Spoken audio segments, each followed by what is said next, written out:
ओम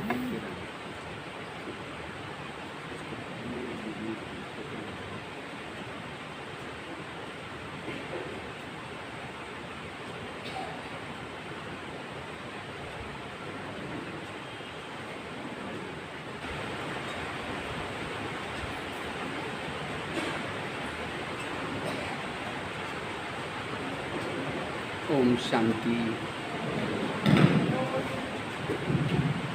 ओम शांति। आज का बहुत सुंदर विषय है जिसके ऊपर हम चर्चा करेंगे। आज की बाबा की मुरली थी स्नेही, सहयोगी और शक्तिशाली। अगर मुझे शक्तिशाली बनना है तो क्या करना पड़ेगा?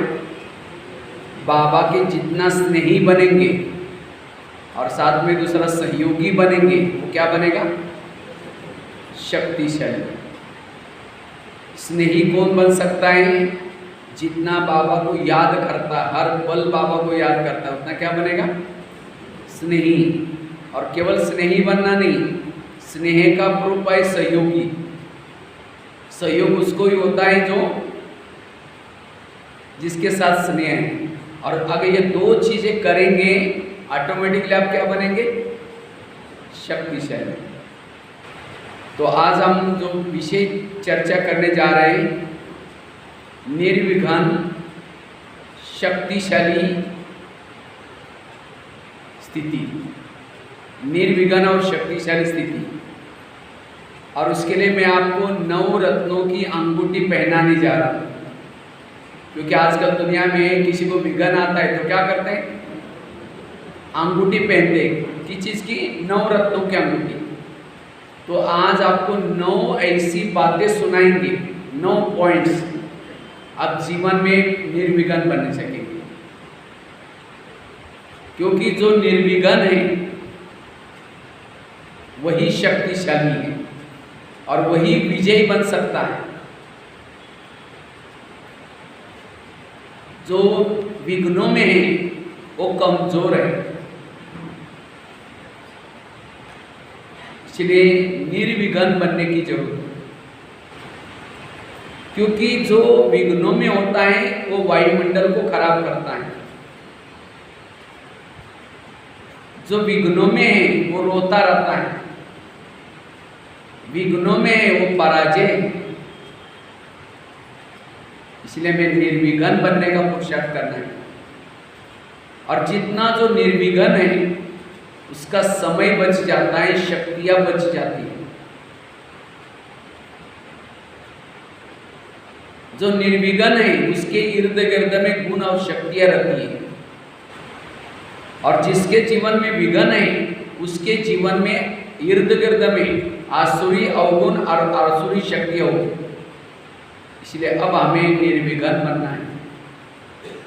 निर्विघ्न वाला कभी भी रोएगा नहीं। हमें तो अनेक रोने वालों के आंखों के आंसू पोंछना है। अगर खुद जो रोएगा, रोने वालों के आंखों के आंसू कैसे पोंछेगा? इसलिए वर्तमान समय अनुसार हमें निर्विघ्न बनने का पुरुषार्थ करने की जरूरत है।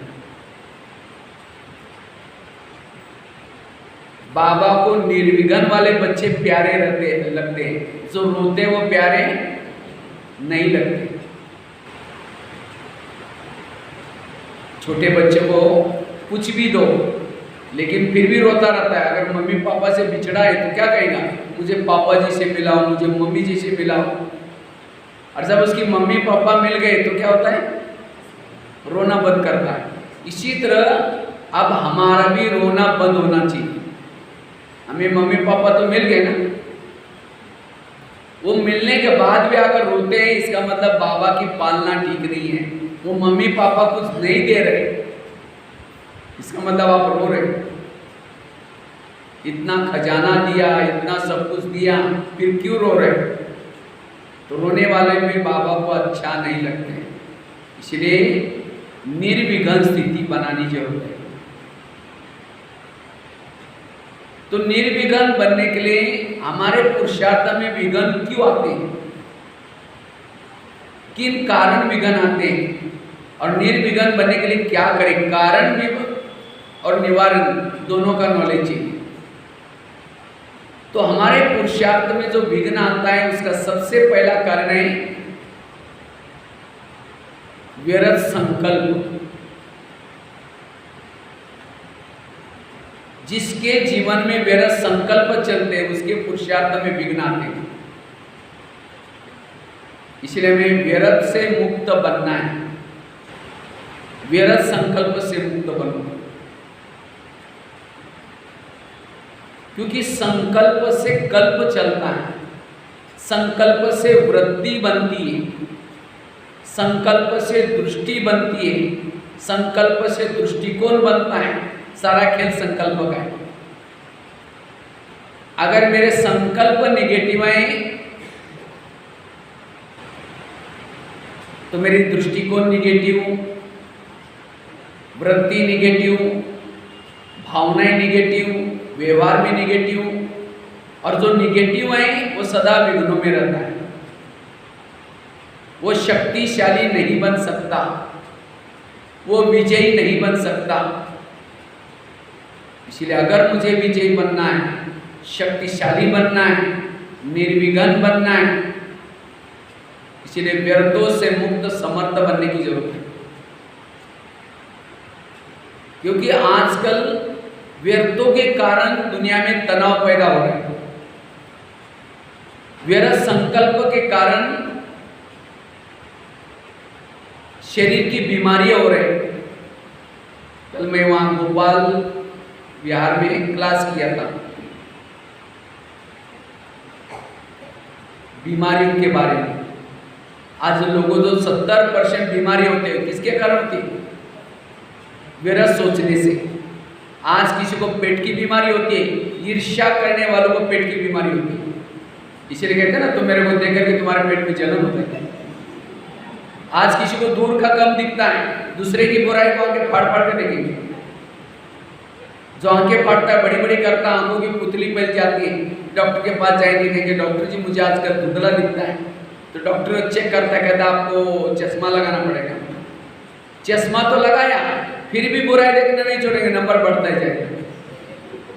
आज किसी का ब्लड प्रेशर बढ़ गया, बीती हुई बातों को याद करने वालों का ब्लड प्रेशर बढ़ता है। आज किसी को शुगर होते हैं, दूसरों को अपने कंट्रोल में रखने की कोशिश करेंगे। मैं इसकी सास हूँ, मैं इसका पति हूँ, मैं इसकी माँ हूँ, मैंने इसको पढ़ाया लिखाया, छोटे से बड़ा किया। जब इसकी शादी हुई अपने पति का मानता है, मुझे नहीं पूछता। शुगर कोई मीठा खाने से नहीं होती है 30% मीठा खाने से, 70% टेंशन से, निगेटिव से।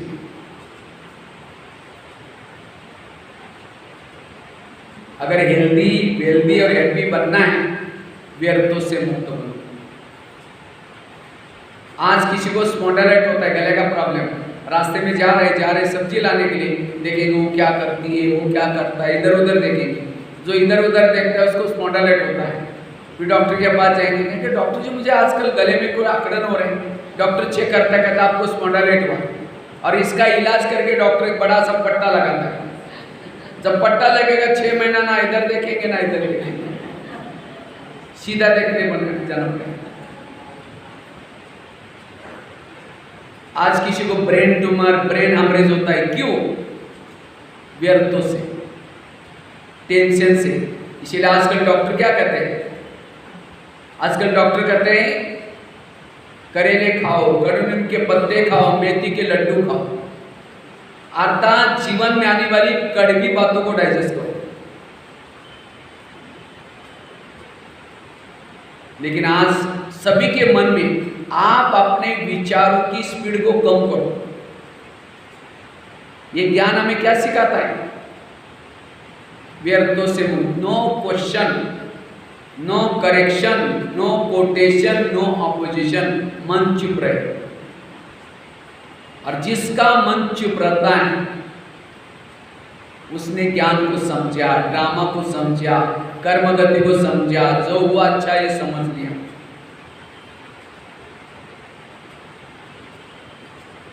इसलिए निर्विघ्न का आधार है संकल्प शक्ति को समर्थ बनाना। आजकल जो बीमारियां लोगों को हो रहे हैं, कोरोना के कारण कई पेशेंट चले गए। क्यों गए? वो जो चिंता में रहता है, डरता है, घबराता है, बीमारी वहीं आती है। चिंता, डर, भय, मेरा क्या होगा, मेरे बच्चों, थोड़ा भी खांसी भी आई तो सोचेगा मुझे कोरोना हो गया बोलेगा आ ही जाएगा। इसलिए अमेरिका में एक व्यक्ति के ऊपर प्रयोग किया गया था। एक व्यक्ति की आंखें बांध दी, पट्टी बांध दी और उसको एक सुई चिपाई और सुई वाले व्यक्ति को छिपा दिया और उसके सामने सांप डाल दिया, पट्टी खोली। सांप को देखते कहता अरे मुझे उसने काट लिया है, मुझे हॉस्पिटल लेके चलो। उसको हॉस्पिटल लेके गया, हॉस्पिटल बंद था, जल्दी लेके चलो, मुझे बहुत दर्द हो रहा है। सोच कर वो व्यक्ति मर गया। फिर एक दूसरे व्यक्ति के ऊपर प्रयोग किया। एक व्यक्ति की आंखें बांध दी और उसको ने सांप ने काटा, सांप को छिपा दिया और एक व्यक्ति हाथ में पिन लेकर के उसको छिपा करके खड़ा किया। जैसे उसकी पट्टी खोली, कहता मुझे यहाँ कुछ काटा लग रहा है। तो किसी ने कहा देखो इसने मजाक किया होगा उसके, भाई पीछे क्या छिपाई देगा, पिन। पिन, अच्छा बोलो, पिन उसने छिपाई, मुझे लगा कुछ काटा ही। उसने कुछ नहीं सोचा, उसको कुछ भी नहीं हुआ। तो झेल किसे चढ़ा? सोचने से। आज सारा दिन हम कितनी खबरें सुनते हैं, फलाने पेशेंट के साथ ऐसा हुआ, इतने कोरोना पेशेंट हो गया, ये हो गया। आज मीडिया के द्वारा कितनी, और ये सोच करके लोग मर रहे। इसलिए आगे चल करके बहुत ऐसी बातें आने वाली है। इसलिए निगेटिव से मुक्त बनो, सदा पॉजिटिव बनो। जो पॉजिटिव है वो निर्विघ्न है। जैसे मैंने अपने जीवन के अनुभव आपको सुनाया, कितने विघ्न आए, लेकिन विघ्नों के समय समर्थ तो सोचा, वही विघ्नों ने मुझे महान बनाया। इसलिए निर्विघ्न बनने के लिए अपने सोच को पॉजिटिव बनाने की जरूरत है। और ये पॉजिटिव बातें कहां से मिलती हैं? मुरलियों के आधार से। मुरली सुनने के बाद फिर भी निगेटिव है, मुरली को समझाएगी। आकाश के चंद्रमा को पानी में देखना है तो पानी कैसा चाहिए? स्थिर चाहिए। परम धाम के परमात्मा को मन में देखना है, हमारा मन स्थिर चाहिए।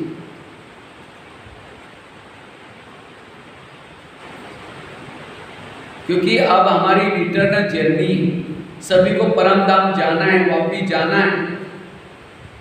हमारे लोगों के साथ जो हिसाब किताब बने, लोगों के साथ के हिसाब किताब को चुक्त करके जाना है, प्रकृति के साथ के हिसाब किताब को चुक्त करके जाना है। तो जीवन में बातें आएंगी, लेकिन पॉजिटिव बनना है। हमें कभी भी निगेटिव नहीं सोचना। निगेटिव सोचना अर्थात दलदल में फंसना। इसलिए अपने संकल्प शक्ति को समर्थ बनाओ।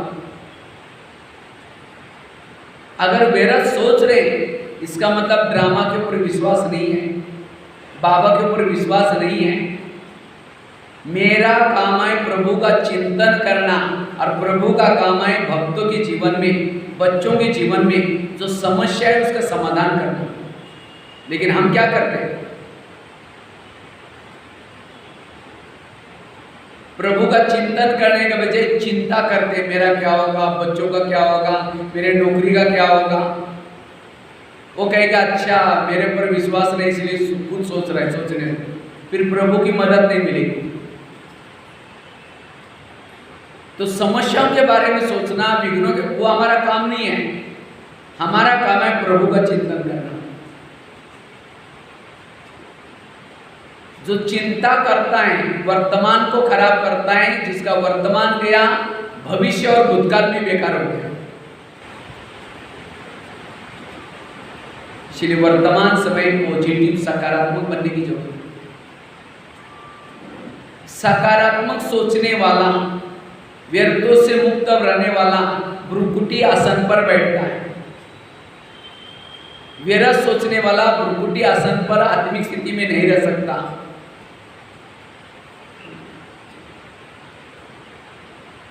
तो आज हमारे मन में व्यर्थ क्यों आते संकल्प? वैसे तो विघन तो कई प्रकार के, लेकिन मुख्यतः 4 प्रकार के विघन हैं। एक है जिन लोगों के बीच में रहते हैं उन लोगों की तरफ से आने वाला विघन। दूसरा प्रकृति के तरफ से आने वाला विघन, गर्मी होगी, सर्दी बढ़ेगी, आंधी तूफान, बीमारियां, प्रकृति का विघन। तीसरा है पुराने संस्कारों की तरफ से आने वाला विघन, कभी कभी हमारे पुराने संस्कार जागृत हो जाते हैं, उसका विघन। और चौथा है स्वयं की कर्मेंद्रिय के द्वारा आने वाला विघन। कभी कभी हमारी आंखें हमको ही धोखा दे रहे, हमारा मन ही हमको धोखा दे रहे, ये भी एक विघन है। और ये 4 भी विघ्नों में हमारा संकल्प शक्ति वेस्ट हो जाता है, समय वेस्ट हो जाता है। और आजकल सबसे ज्यादा जो विघन सभी को आ रहे हैं, जिन लोगों के बीच में रहते हैं उन लोगों के तरफ से आने वाला विघन। समझो कोई बहू है, उसकी सास तंग करती है, बहुत काम करते हैं, सब कुछ करते हैं, लेकिन तो भी सास उसको तंग करे। उसके बहू के मन में बार बार संकल्प चलते हैं, मुझे क्यों तंग करती है, मेरे को क्यों बोलती रहती है। वो पर चिंतन करेगी, औरों को सुनाएंगी, रोती रहेगी।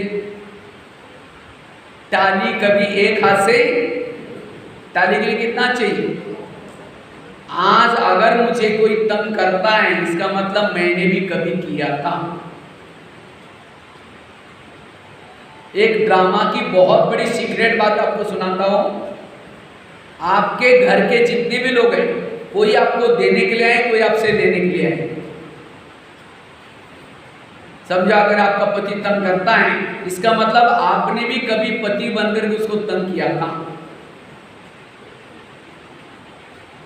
इस ज्ञान की कमी के कारण हम कहते हैं ये क्यों करता है, मेरे साथ क्यों करता है, फिर औरों को सुनाएंगे, मेरा सोचेंगे, तनाव में आएंगे और विघन पैदा हो जाता है। कभी कभी कई कहते हैं ज्ञानी है तो भी मेरे साथ ऐसा करता है। अभी जन्म में ज्ञानी बना है, पिछले जन्म में था वो ज्ञानी।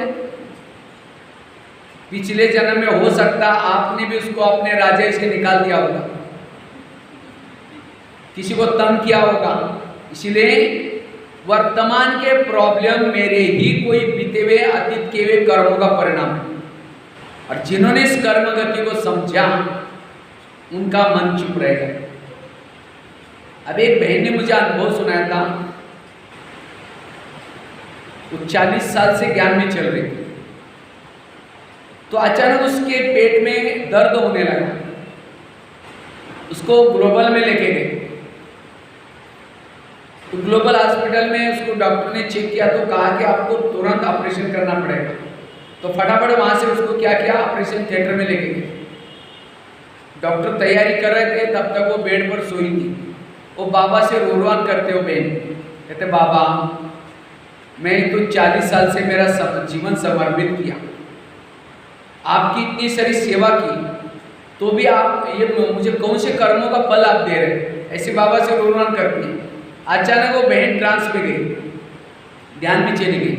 बाबा ने उसको बुला करके पूछा, तुम पूछ रहे थे ना मुझे कौन से कर्मों का फल दे रहे हैं, चलो मैं दिखाता हूँ। बाबा ने उसको पिछले जन्म में लेके गए। पिछले जन्म में वो भाई था, क्योंकि हर 3 जन्मों में जन्म के बाद ये चेंज हो जाता है, बहने भाई, भाई बहन बन जाते हैं।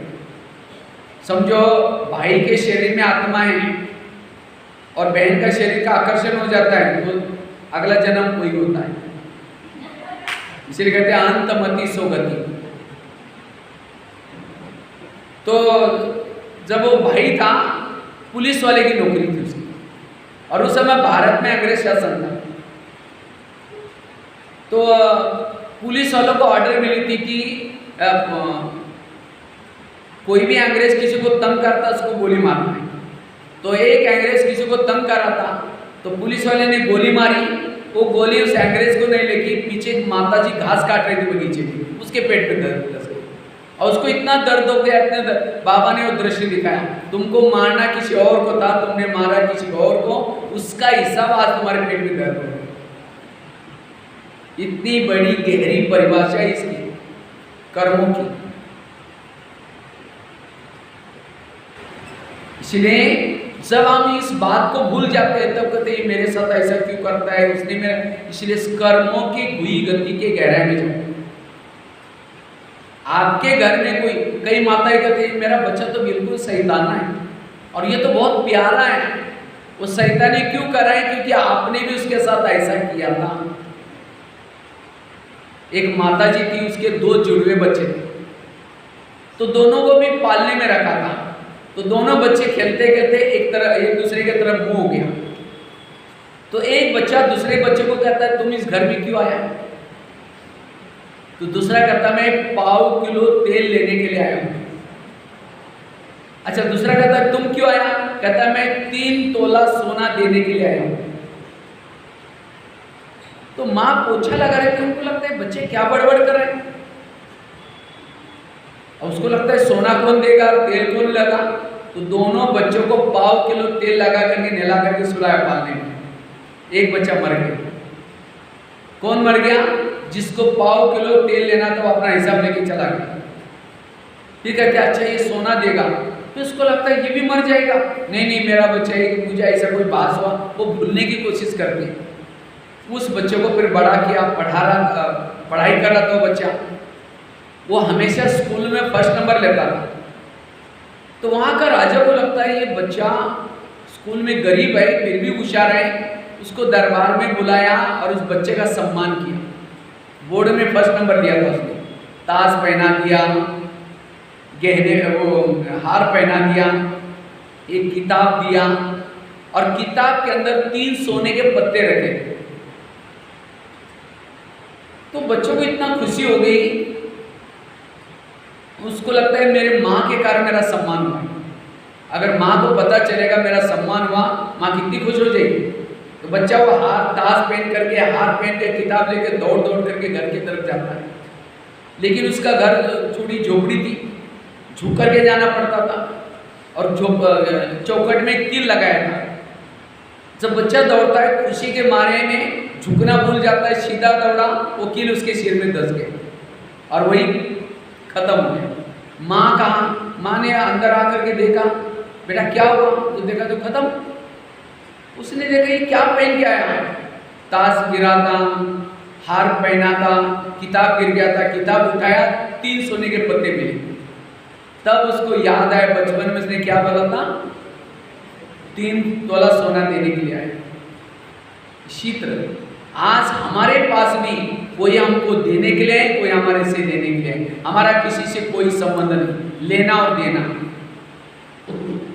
और जिन्होंने इस लेने और देने के गहराई को समझ लिया वो कभी भी निगेटिव नहीं सोचेंगे किसी भी परिस्थिति में।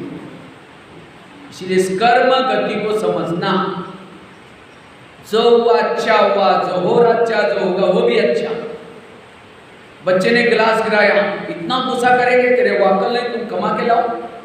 गिलास था 10 रुपए का, गुस्सा करेंगे, हार्ट में प्रॉब्लम आएगा, 10 लाख रुपए का ऑपरेशन करना पड़ेगा। कितनी समझदारी है। इसलिए पॉजिटिव बनने की जरूरत है। जितना जो पॉजिटिव है व्यर्थ संकल्प से मुक्त, वही निर्विघ्न बन सकता है। सभी विघ्नों का कारण है व्यर्थ संकल्प।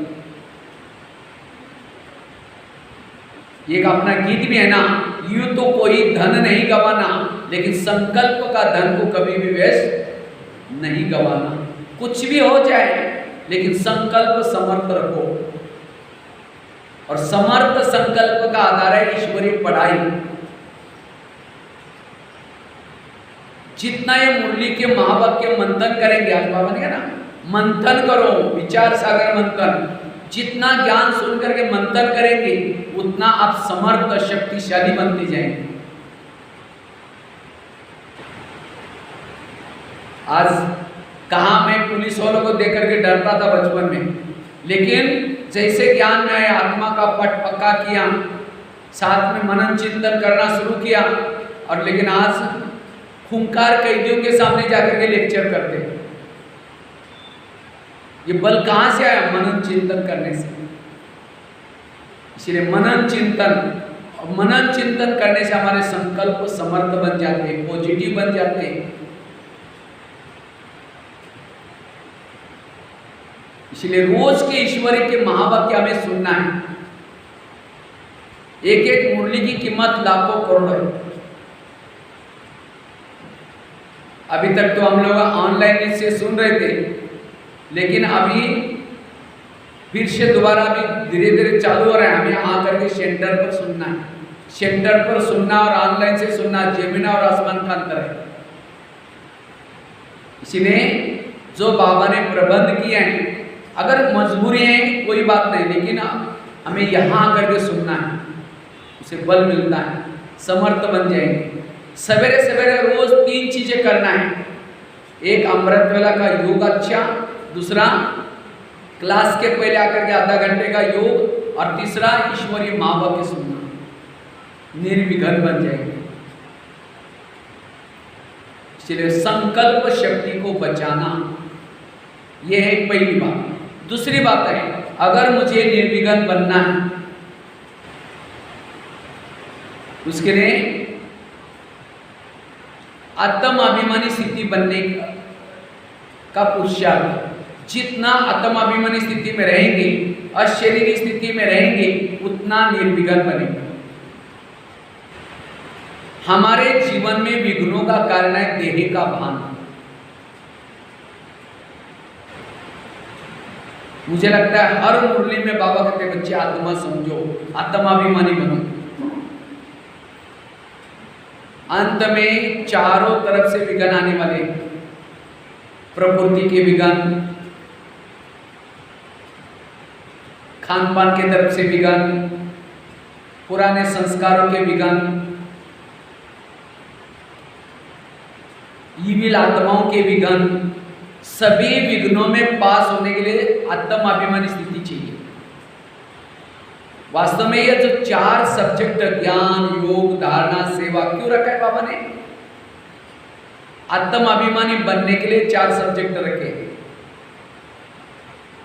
देवता वही बन सकता है जो आत्माभिमानी स्थिति में रहता है। देहभान वालों को कहेंगे असुर, क्योंकि ये सत्य कलयुग की दुनिया, कौन सी दुनिया है? असुरों की दुनिया है। और इस असुरों से हमें क्या बनना है? देवता। कौन बन सकता है? जो आत्माभिमानी का पुरुषार्थ करता है।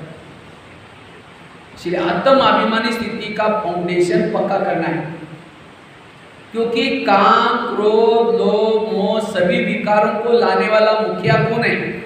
देहभान।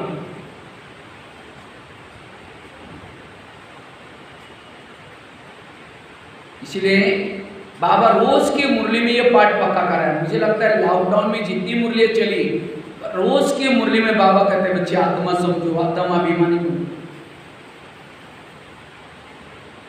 जो देह भान के दृष्टि से देखता है व्यक्ति, सामने वाला गलत दिखता है। अगर मुझे कोई गलत दिखता है, इसका मतलब मेरा भान कौन सा है? देह का भान। कहते इसको सुधारना चाहिए, इसको बदलना चाहिए। सुधारना उसको नहीं, सुधारना मुझे चाहिए, क्योंकि मैं देहभान में आया हूं, इसलिए वो गलत नजर आ रहा है। इसलिए आत्माभिमानी स्थिति का पुरुषार्थ। ब्रह्मा बाबा ने आत्मा का पाठ पक्का किया। मैं आत्मा हूं, जयशोदा आत्मा, ये आत्मा। क्योंकि जो आत्माभिमानी स्थिति में रहता है, निरंतर बाबा उसके साथ में रहता है। जो खुद को भूल जाता है, खुदा भी उससे क्या होता है? भूल जाता है। आत्माभिमानी स्थिति में जो रहता है, रात को सोया है उसका योग लगा रहेगा, रास्ते में चल रहा है उसका योग लगा रहेगा, आंखें खुली है, कान खुला है, देखते हुए नहीं देखने की अवस्था रहेगी।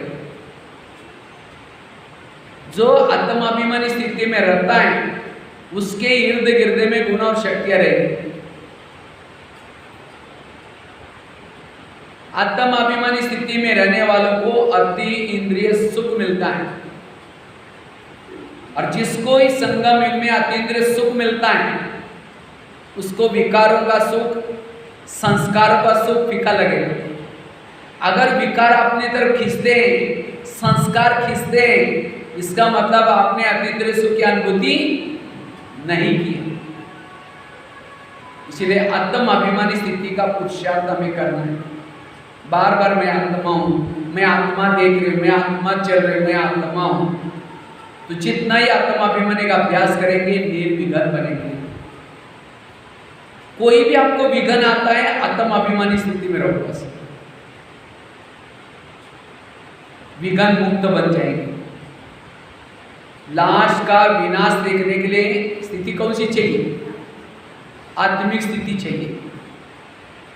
आत्मिक स्थिति वाला ही विनाश को देख सकता है। अगर आत्मिक स्थिति नहीं है, भूकंप हो रहे हैं, ज्वालामुखी फट रहे हैं, चिल्लाएंगे, रोएंगे, घबराएंगे, और चिल्लाने वाले रोने वाले सत्युग में नहीं आ सकते। आजकल के जो बच्चे हैं, छोटे बच्चे, कोई बच्चा अचानक घबराता है, डरता है, रोता है, क्यों? उसका जो मृत्यु हुआ है, कोई एक्सीडेंट से दर्दनाक मृत्यु हुआ है, इसलिए उसको अभी भी डर लग रहा है। इसलिए बाबा कहते हैं ये आत्मा की प्रकृति, क्योंकि अंत का पेपर 1 सेकंड का होगा, और 1 सेकंड के पेपर में पास होने के लिए लंबा समय तक का अभ्यास चाहिए। इसलिए बाबा कहते बच्चे ये प्रैक्टिस करो, मैं आत्मा हूं।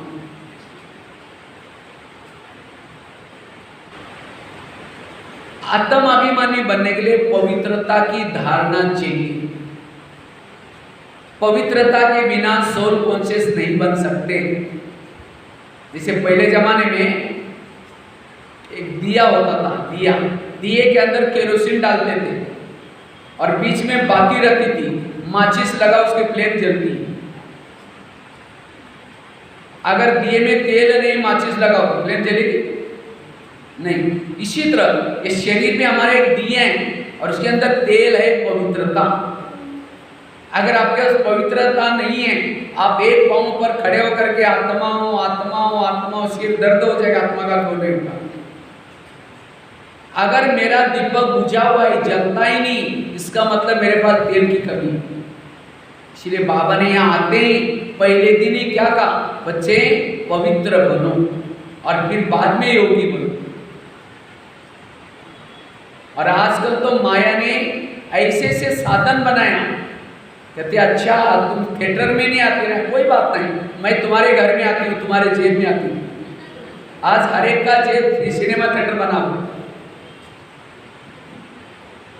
थोड़ा भी अगर थोड़ा हलचल में आ गए, क्योंकि हमारे संस्कार तो खत्म नहीं हुए, संस्कार अंदर हैं। ब्रह्मा बाबा ने कहते हैं ज्ञान के पूर्व पक्का कहता मैं एक शादी नहीं करूंगा, लेकिन पता नहीं कोई फिल्म देखी बाबा ने शादी कर, ब्रह्मा बाबा का बात है। लेकिन आज इसलिए इस मोबाइल का साधनों का प्रयोग हमें बहुत सावधानी से करना है।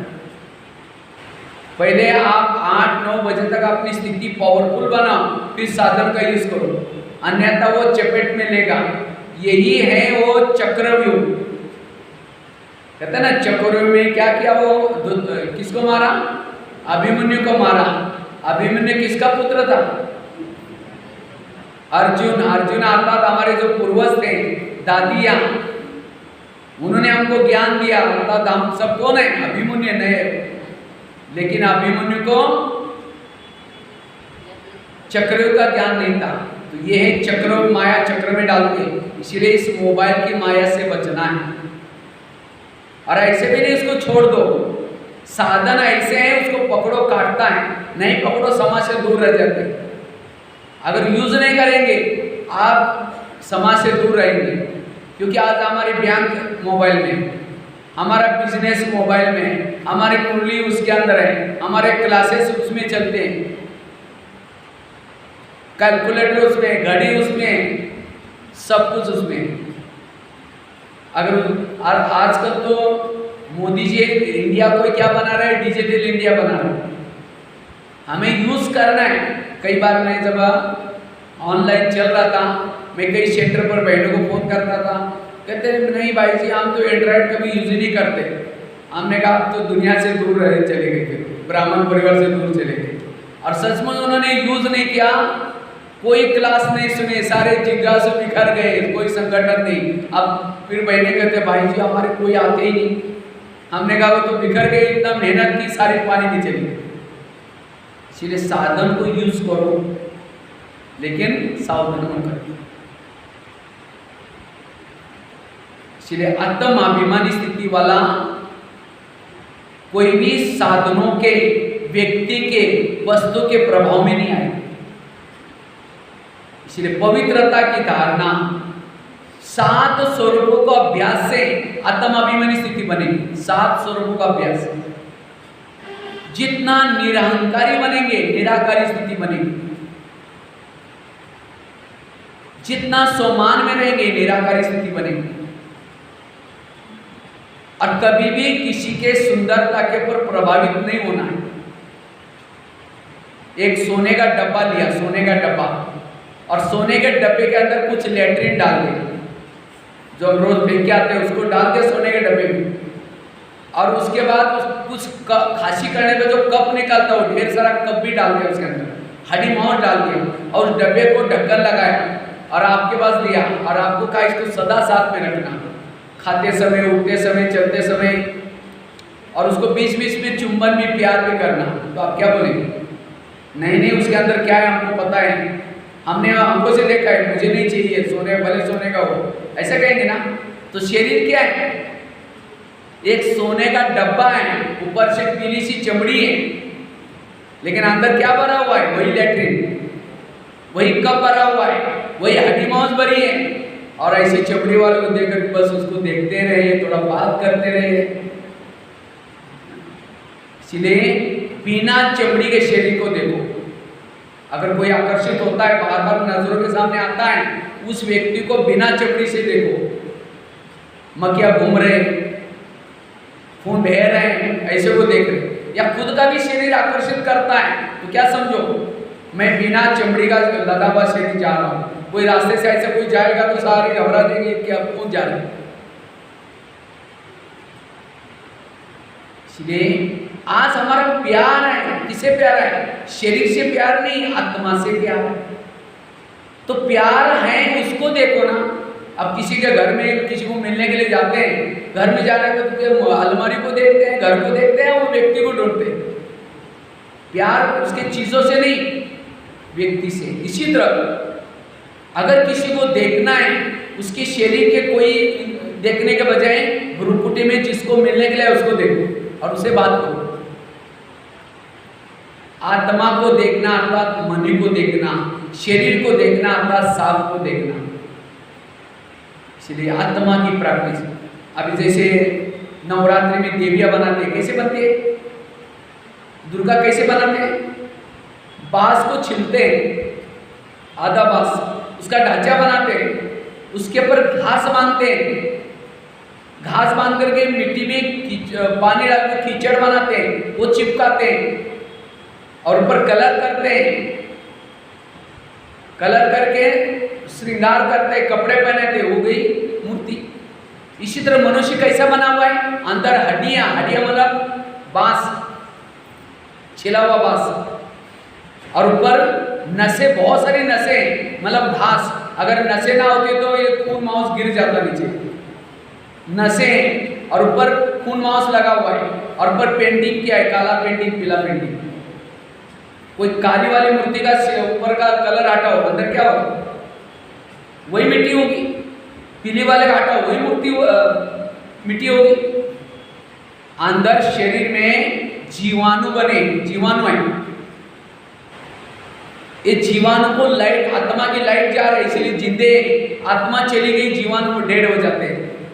और मरा हुआ व्यक्ति को जलाने के लिए भी जाते हैं, वापिस आकर के कपड़े धुलाई करते हैं, नहाते भी।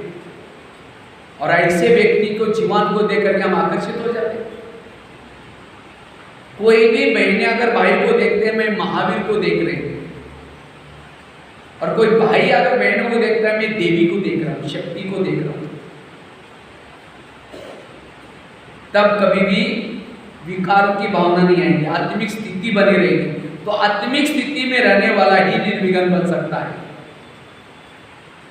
इसलिए आत्मा का प्रैक्टिस, तीसरी बात है, अगर मुझे निर्विघ्न बनना है, पहली बात कौन सी सुनाई? निर्विघ्न बनने के लिए व्यर्थ संकल्प से मुक्त बनो, और उसके लिए कर्म गति का ज्ञान, जो हुआ अच्छा ज्ञान, ड्रामा का ज्ञान, इस सब ज्ञान के आधार से हमें पॉजिटिव बनना है। दूसरी बात बताई, अगर निर्विघ्न बनना है, आत्माभिमानी बनने की प्रैक्टिस। तीसरी बात है, अगर मुझे निर्विघ्न बनना है, उसके लिए श्रीमत का पालन करना है। जितना श्रीमत का पालन करेंगे, निर्विघ्न बन जाएंगे। बाबा कहता है, माया मेरी बेटी है और तुम मेरे कौन हो? बच्चे हो। तो माया और हमारा रिश्ता क्या हो गया फिर? भाई और बहन। कोई भी बहन भाई को थप्पड़ मारते, कब मारते? अगर वो बाप का कहना नहीं मानता तो बहन आकर के कहेगी, भैया तुम ज्यादा होशियार हो गए क्या? मेरे पिताजी का नहीं मानते, थप्पड़ मारते। इसी तरह माया भी हमें थप्पड़ तब मारते हैं जब हम कोई नियम का उल्लंघन करते हैं। आज तक आपके जीवन में कभी माया आई है? उन दिनों को याद करो, 4-5 दिनों को याद करो। आपने अमृतवाला मिस किया होगा, मुरली मिस किया होगा, कुछ ना कुछ नियम तोड़ा होगा, तो इसीलिए बहन ने थप्पड़ मारा। इसीलिए जिस दिन माया में थप्पड़ मारते हैं, गाल को पकड़ करके हाथ आगे करके प्रतिज्ञा करो, माया बहन सॉरी, आज से मैं कभी भी नियम को नहीं तोड़ूंगा। जिस समय आप मुरली सुनते हैं, अमृतवाला उठते हैं, तो माया तो ताली बजा करके खुश हो जाते हैं, वाह मेरा भैया बहुत अच्छी कमाई करते हैं। माया दुश्मन नहीं, माया हमारा भलाई के लिए मारती है। इसलिए कभी भी ईश्वरीय नियम और मर्यादा का उल्लंघन नहीं करना। एक होता है ईश्वरीय नियम, दूसरी होती है मर्यादाएं, तीसरी होते हैं मैनर्स। रास्ते में चल रहे हैं, चप्पल ऐसी पहने, चटाक पटाक जैसे कोई ट्रेन जा रहे हैं, सबका ध्यान जा रहा है, कौन जा रहे हैं? ये मैनर्स नहीं है। अब समझो क्लास इतनी अच्छी चल रही है और अचानक कोई आया और यहां से आकर के सीधा आकर के यहां बैठ गया, सबका ध्यान गया, ये मैनर्स नहीं है। अगर लेट आए हैं, पीछे से दरवाजे वहां आकर के पीछे बैठ जाना, ताकि किसी का भी ध्यान मेरे तरफ ना जाए। चाय पी रहे, इतना जोर से खींच रहे हैं, बाजू वालों का आवाज आ रहा है। कभी बोलते समय तेरे को कैसा लगता है, तुम, तेरे को, ये भाषा देवता वाली। इसलिए देवता बनने जा रहे हैं हमारा बहुत, मेरे कारण किसी का, हम ऐसा पहरावा पहने, ऐसे बैठे जो किसी का भी ध्यान मेरे तरफ आकर्षित ना हो, इसको कहते हैं मैनर्स। और जितना मैनर्स है, पढ़ाने वालों को प्रत्यक्ष कर सकेंगे। लोग कहेंगे अरे देखो कैसा चलता है, देखो ये बिल्कुल बोलने का तरीका इनका क्या है, ये देख करके बाबा पढ़ाने वाला प्रत्यक्ष हो जाएगा। इसीलिए मैनर्स भी चाहिए, मर्यादा में भी रहना है। समझो कोई बीके भाई और बहन दोनों साथ में जा रहे हैं, जोर से हंसते हुए जा रहे हैं, बिल्कुल साथ साथ जा रहे हैं, लोग सोचेंगे क्या है, कोई पता नहीं कौन से, लोगों को नेगेटिव विचार चलेंगे। ये मर्यादा नहीं है। मर्यादा बिल्कुल हमें बैज पहना हुआ है, तो हमें मर्यादा में चलना है। और ईश्वरीय नियम, नियम क्या है? एक तो अमृतवाला उठना, ये ईश्वरीय नियम है। रोज की मुरली सुनना ईश्वरीय नियम है। पवित्र रहना ये ईश्वरीय नियम है। लेकिन वो नियम भी आप कितना परसेंट करते हैं? समझो अमृतवाला उठे, उठ करके झुटका लगाते योग किया, और हम समझते बस आज नियम का पालन किया, आधे मार्क का कट हो गया। मुरली सुनी, लेकिन मुरली से पहले आधा घंटा योग नहीं किया। मुरली में जो बाबा ने कहा वो किया ही नहीं, मुरली के 5-7 मार्क मिल गए, बाकी 80-90 मार्क चले गए। इसको कहते हैं ग्रामेटिकल। इसे समझो मैंने एक सेंटेंस लिख दिया, मैं शांति सागर की संतान हूँ, लेकिन शांति की मात्रा पीछे से मार दी मराठी वाली, और हिंदी वाला पढ़ने वाला क्या कहेगा, एक रॉन्ग है। क्यों? मात्रा आगे से आनी चाहिए। पढ़ने में तो ठीक है, लेकिन ग्रामेटिकल मिस्टेक। इसी तरह आपने कर्म किया, मुरली सुनने का कर्म किया, लेकिन उसको प्रैक्टिकल में नहीं किया। भोजन बाहर का नहीं खाया, अपने घर का बना हुआ खाया, बातें करके खाया। मार का कट, बैच नहीं पहना, मार का कट, सफेद ड्रेस नहीं पहना, मार का, तो कितने मार का कट हो रहे। इसलिए कहते हैं ना, चुहा को मिले हल्दी के कांटे, कहता मैं पंसारी बन गया। इसलिए ईश्वरीय नियमों प्रमाण चलना, और जब नियम प्रमाण नहीं चलते तो विघ्न आते हैं। हमारे जीवन में विघ्नों का कारण है कोई ना कोई नियम का उल्लंघन होना। इसलिए जितना नियमों में पक्के रहेंगे, माया की मजाला माया आपके पास आ जाएगी। इसलिए ईश्वरीय, लेकिन नियमों का उल्लंघन हम क्यों करते हैं? लोक लाज, और राजस्थान में तो ज्यादा ही लोक लाज चलती है। हम तो आसपास में सिरोही वगैरह उधर सेंटर पर जाते हैं ना, सिरोही, जालोर, जब माताएं क्लास में आते हैं आकर के बैठते हैं तो घूंघट लेकर के बैठते हैं। अगर उसको दृष्टि लेना है, घूंघट से थोड़ा ऐसा करेंगे, ऐसे झूमते रहेंगे। अभी कुछ दिन पहले हम मधुबन में थे, 2-3 साल पहले की बात है। मधुबन में टेलीफोन एक्सचेंज के पास राजस्थान का सेवाओं का टर्न था। तो बहुत सारी माता आई थी। एक माता जी टेलीफोन फोन करने के लिए आई थी टेलीफोन एक्सचेंज में। मैं कुछ काम से खड़ा था काफ़ी समय तक, तो जब वो माता का नंबर आया, फोन लगाया, जैसा फोन लगा फटाफट घूंघट लेकर के उसमें से बात करे। तो फोन पूरा हुआ, मैंने माता जी को पूछा, माता जी आप ऐसे घूंघट से बात क्यों कर रहे थे? पहले तो घूंघट लिया नहीं था, लेकिन जैसा बात करने लगे फिर घूंघट लेकर बात करे। कहते नहीं, ससुर जी से बात कर रहे थे ना। ससुर जी जयपुर में आ रहे हो, माउंट आबू से बात कर रहे हैं। हमने कहा ससुर जी ने देख तो नहीं लिया वहां से। चलो ये बहुत अच्छा है, ससुर जी के लिए उसका रिस्पेक्ट है, लेकिन ससुर जी का ससुर जी कौन है? शिव बाबा। उसकी इतनी लोक लाज आते हैं। अगर अमृत वाला नहीं उठेंगे ससुर जी क्या बोलेंगे? अगर मुरली के नहीं जाएंगे ससुर जी क्या बोलेंगे? अगर ब्याह से नहीं पढ़ेंगे ससुर जी क्या बोलेंगे? अब ये सब ससुर जी का तो कोई लोक लाज नहीं, और एक जन्म का ससुर जी। इसलिए लोक लाज करने हैं किसकी करो? एक बाबा की, और किसी की। लोग इस संसार में ऐसे हैं, घोड़े पर बैठने में नहीं देंगे, पैदल चलने में नहीं देंगे। इसीलिए कहते ना, सुनो सबकी करो मन की नहीं श्रीमन की। ये तो मन की करेंगे और नीचे आ जाएंगे। इसलिए सबकी सुनो, श्रीमत प्रमाण चलो। जो श्रीमत प्रमाण चलता है वो निर्विघ्न। विघ्नों का कारण है श्रीमत का उल्लंघन करना। इसलिए नियमों प्रमाण चलने का विषम प्रतिज्ञा।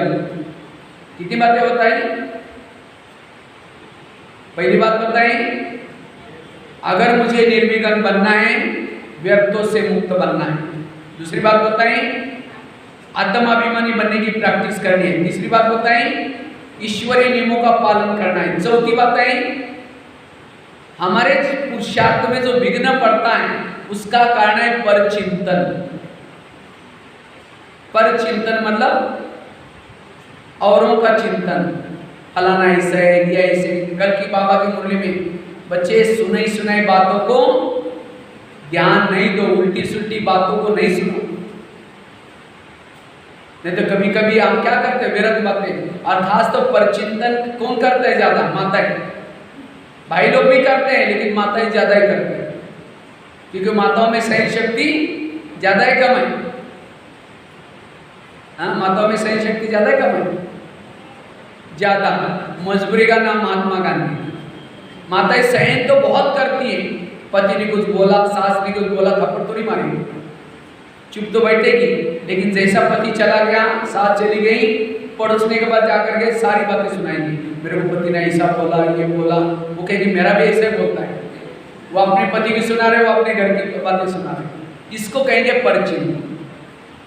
माताओं में एक कमी होती है, विशेषता ही बहुत है, लेकिन कुछ कमी भी है।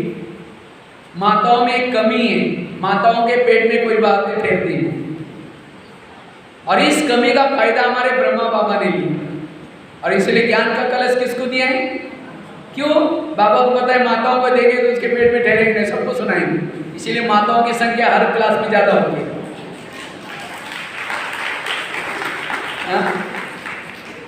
उनको हर क्लास में ज़्यादा संख्या होगी, वो हमारा वहाँ क्लास है भटिया में चलो ना सबको सुनाएंगे तो ज़्यादा संख्या में आते हैं। तो अच्छी बात है, पॉजिटिव बातों को भले सुनाओ, लेकिन निगेटिव बातें हमें कभी भी किसी को सुनाना नहीं। इसलिए माताओं में रोना बड़ा नज़दीक होता है, थोड़ा भी किसी ने कुछ बोला रोना शुरू करेंगे। एक तो आंखों का रोना, दूसरा मन का भी रोना, और यही विघ्नों का कारण है। पर चिंतन विघ्नों का कारण। हम यहाँ आए अपने आप को चेंज करने के लिए, दूसरों को सुधारने में नहीं जाना, अपने आप को चेंज करना है। इसलिए पर चिंतन से बचे रहो। अब ये समय चल रहा है सो चिंतन करने का, खुद की कमियों को निकालने का। अब दूसरे का देखने का समय नहीं है, इसलिए पर चिंतन से मुक्त बनने की आवश्यकता है।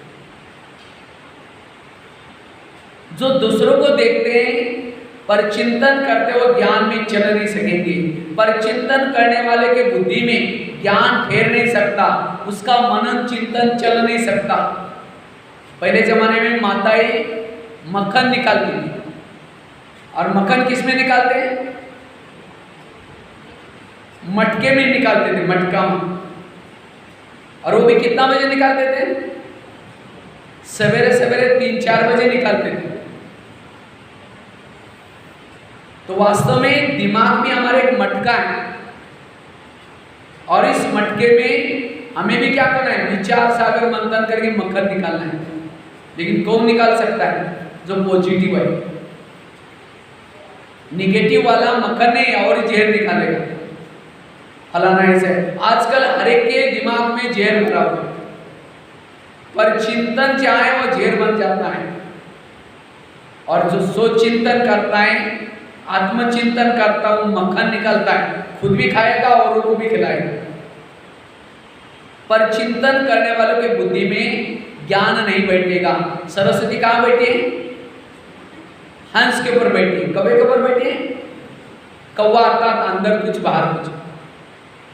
कोई बहन या भाई सामने नहीं है, 2-4 दिन मिलकर उसकी बुराई करो, फलानी ऐसी ऐसे। अचानक आई ओम शांति, अभी हम आपको याद करे थे, मुख मेरा माँ बगल में छुड़ी। ऐसे के दिल में बाबा भी नहीं बैठेगा। इसलिए बाबा कहते बच्चे, कभी कभी बाबा का एक शब्द आता है, बच्चे झगमुई झगमुई नहीं करो। बाबा का एक शब्द और भी एक आता है, मेरे अच्छे अच्छे बच्चे थे, बहुत सेवा करते थे, ज्ञान योग करते थे, लेकिन आज वो है नहीं, चले गए। क्यों गए? उन्होंने दूसरे के दोष देखना शुरू किया। कभी कभी तो कई क्या करते हैं, ज्ञान सुनाने वालों का भी दोष देखना शुरू करते हैं। बाबा को कहते बाबा आपने पता नहीं इसको कैसे ज्ञान में रखा है, पता नहीं कैसे। भगवान कभी भी गलत चॉइस नहीं करता। इसलिए बाबा कहते सभी के अच्छाई देखो, गुणों को देखो, कभी भी दोष को नहीं देखो।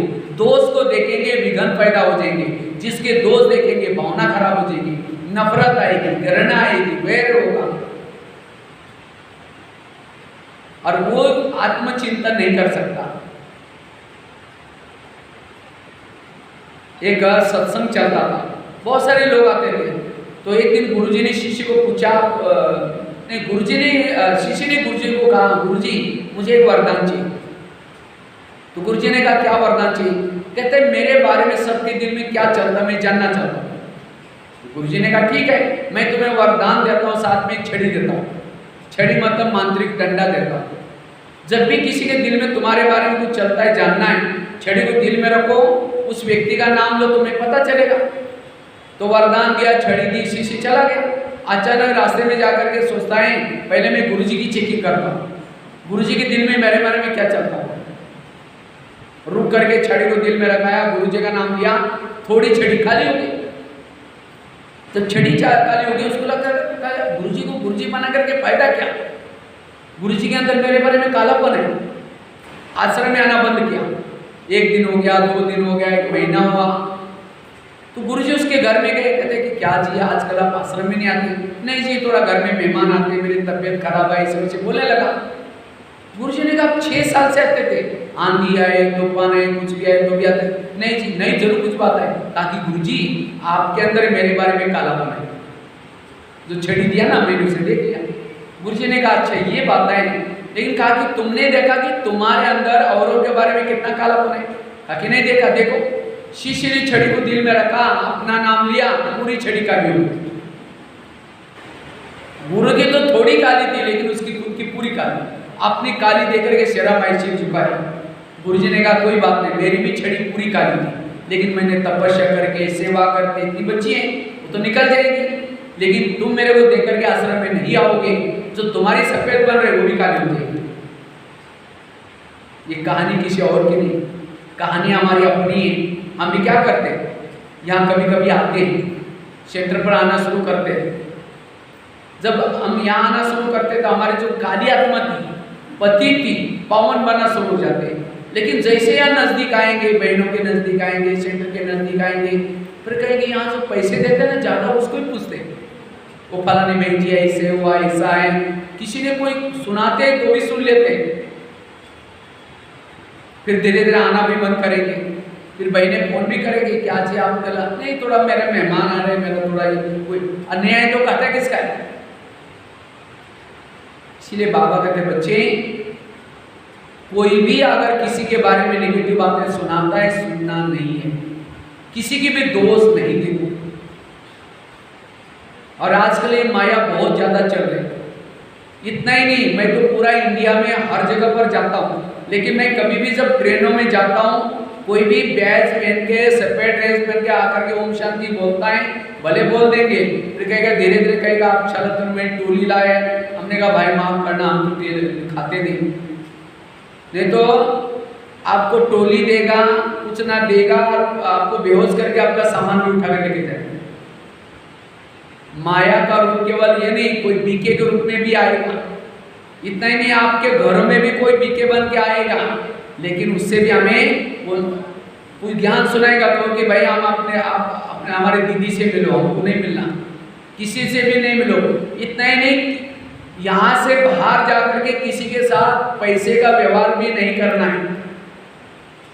नहीं तो कई बार कई भाई क्या करते हैं, ये अपना ही भाई है ना, उधार दे देगा, खूब पैसा देगा, दे देगा, देने के बाद फिर उसको मांगेंगे, और उसके बाद है ही नहीं। वो फिर सोचता है कि क्या अगर मैं क्लास में जाऊंगा तो पैसा मांगेगा, इसीलिए क्लास में क्या करता वो, कितना बड़ा पाप कर्म किया, उसका 21 जन्म की उसकी कमाई। इसीलिए बाबा कहते बच्चे, अगर कोई मांगता भी, क्योंकि हम यहाँ केवल आए हमारा स्टूडेंट बने, बाहर जाने बाद हमारा कोई भी आपस में रिश्ता नहीं रखना है। नहीं तो धीरे धीरे दोस्ती हो जाते हैं, फिर मधुबन के प्रति, कोई सेंटर के प्रति, ऐसी वैसी, तब आप इस ज्ञान मार्ग में अंत तक रह सकते हैं। ऐसी कई घटनाएं आजकल हो रही, इसीलिए कोई भी आकर के कुछ सुनाता है, कहो कि हमारी दीदी कहेंगे तब जाकर के हम सुनेंगे, और तब आप इस ज्ञान मार्ग में ठीक रह सकते हैं। इसलिए पर चिंतन की बातें कभी ना सुनना है, ना किसी को। समझो कोई उल्टी आता है, उल्टी का करने वाला कहाँ जाता है, वॉश बेसिन में उल्टी करता है। और उल्टी क्यों करता है, क्योंकि सड़ा गला हुआ, तला हुआ, चटपटी खाया, डाइजेस्ट नहीं हो रहा है, इसीलिए उल्टी कर रहा है। और कोई उल्टी करता है, नाक बंद करके उसके कहते उधर जाओ उधर जाओ। तो पर चिंतन भी जो चटपटी बातें, चटपटी समाचार सुनता है, पेट में डाइजेस्ट नहीं होता, तो फिर क्या करता है, अपने वॉश बेसिन को ढूंढता है। कान है वॉश बेसिन, कान का आकार सुंदर सा वॉश बेसिन है, दीवार के साथ फिक्स किया है। और जब उल्टी आएगी, अपने वॉश बेसिन को फोन करेगा या खुद वहां जाएगा, उल्टी करेगा, वॉश बेसिन बड़ा कुछ करके डालता है। और कोई उल्टी कर रहा है, उसको बुला करके कहेंगे मेरे कान में डाल दो। तो कोई पर चिंतन कर रहा है तो समझे मेरे कान में उल्टी कर रहा है। और कान की सुनी हुई बातें कहाँ जाते हैं, दिल में। तो दिल में बाबा कैसे बैठेगा। इसलिए मुझे कभी भी पर चिंतन की बातें, और कभी उल्टी करो भी नहीं किसी के कान में। किसी का टाइम वेस्ट करना, वायुमंडल खराब करना, इसलिए पर चिंतन के कारण विघ्न पैदा होते हैं। इसलिए बाबा कहते बच्चे झगमोई झगमोई को कितनी बातें बताएं? 4।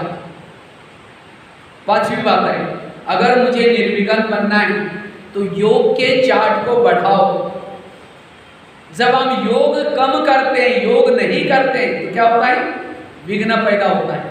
अगर मुझे निर्विघ्न बनना है, योग युक्त बनना है, निरंतर योगी बनना है, योग 2 प्रकार के हैं, एक कर्म योग, दूसरा बैठ कर के योग। और बैठक योग में सबसे महत्व का योग है अमृत वाला का योग। तो अमृत वाला कौन कौन करता है? हाथ खड़ा करो। अच्छा, सभी करते हैं, बहुत अच्छे। लेकिन अमृत वेला का अगर चुपचाप आपको कोई वीडियो बनाई जाए, आपको पता भी नहीं चले कि आपको कोई वीडियो बनाना है, और वही वीडियो आपको 10 बजे दिखाया जाए, ये आपका सवेरे का अमृत वेला का वीडियो है। देखिए मेरा है, मैंने ऐसा किया था, दीवार के सहारे बैठे, मुंह खुला, आंखें बंद, 2 बार 3 बार मच्छर अंदर भी गया और बाहर भी आया, पता भी नहीं चला। अगर ऐसा योग करेंगे तो आत्माभिमानी स्थिति बनेगी, और जिसकी आत्माभिमानी स्थिति नहीं है वो विघ्नों में सारा दिन रहेगा। फिर क्या क्या कहेंगे? मैं तो पता अमृत वाला भी करता हूँ, मुरली भी सुनता हूँ, फिर भी ये विघ्न क्यों आ रहा है? क्योंकि अमृत वाला विधि पूर्वक नहीं किया। इसलिए विधि पूर्वक योग करना। तो योग की विधि क्या है? जैसे आजकल मोबाइल का जमाना है, मोबाइल को चार्जिंग कैसे करते हैं? प्लग के बाद लाकर रखते हैं, दोनों तारे डालते हैं, स्विच चालू करते हैं, तो मोबाइल क्या होता है? चार्ज मोबाइल नहीं होता, चार्ज उसकी बैटरी होती है। इसी तरह शरीर हमारा मोबाइल है, आत्मा उसकी क्या है? बैटरी है। तो आत्मा रूपी बैटरी को चार्ज करने के लिए बाबा ने जगह जगह पर प्लग के पॉइंट बनाए। ये सेंटर क्या है? ये शक्ति सर्वर एकदम पावर हाउस है, और बाकी छोटे छोटे प्लग भी बनाए, जैसे भोपाल बिहार में है, अलग अलग जगह पर जहाँ जो एरिया है नजदीक वहाँ। लेकिन सप्ताह में एक बार हमें क्या करना है? पावर हाउस के पास आना है। अब कोई मोबाइल को चार्जिंग करने के लिए प्लग के पास गए नहीं, रोड पर डाल दे, चार्जिंग होगा? इसी तरह दिन में एक बार हमें अपने मोबाइल को कहाँ लाना है? प्लग के पास। अच्छा, मोबाइल को प्लग के पास रखा, रात भर रखा, तारे डाली नहीं ऊपर, चार्जिंग होगा? इसी तरह हमने भी शरीर को ला करके सेंटर पर पटका दिया, हॉल में रख दिया, लेकिन मन बुद्धि नीचे भटक गए, चार्ज होंगे? अच्छा, एक तार डाली, दूसरी बार है, चार्ज होंगे? दोनों भी तारे डालनी पड़ती। अच्छा, दोनों तारे डाली, बाजू को बटन रात भर बंद था, बैटरी चार्ज होगी? इसी तरह हमने भी योग में बैठे, मन बुद्धि की तार लगाई, लेकिन स्मृति का स्विच ऑफ है, तो सोचे ने डर के बैठे, हो गए चार्ज। इसीलिए स्विच चालू करो, स्मृति का स्विच। बाबा ने मुझे क्या से क्या बनाया, बाबा ने कितने मेरे ऊपर उपकार किया। अगर एक भी उपकार को याद करो, आंखों से आंसू आएंगे। रात को 2 बजे ट्रेन जा रहे हैं, चाय वाला चाय चाय करके झुटका लगाता है, उसको पता है अगर मेरा चाय बिकेगा मुझे 200 रुपये मिलेंगे। इसी तरह अगर मैं योग करूंगा, बाबा से ये एक जन्म की प्राप्ति होगी। बच्चे के चेहरे पर मेकअप हो रहा है, बच्चा उस समय झुटका लगाएगा, माँ थप्पड़ मारेगी। इसीलिए बाबा अमृतवेला आपके भाग्य में लिखता है, लेकिन आप क्या करें? इसीलिए कहावत है ना, भगवान जब भाग्य में लिख रहा था, सो रहे थे क्या? इसलिए आंखें खोल करके बैठो। कई तो योग में बैठेंगे, मैं आत्मा हूँ, शांत स्वरूप हूँ, शक्ति स्वरूप हूँ, अब मैं जा रहा हूँ, चांद सूरज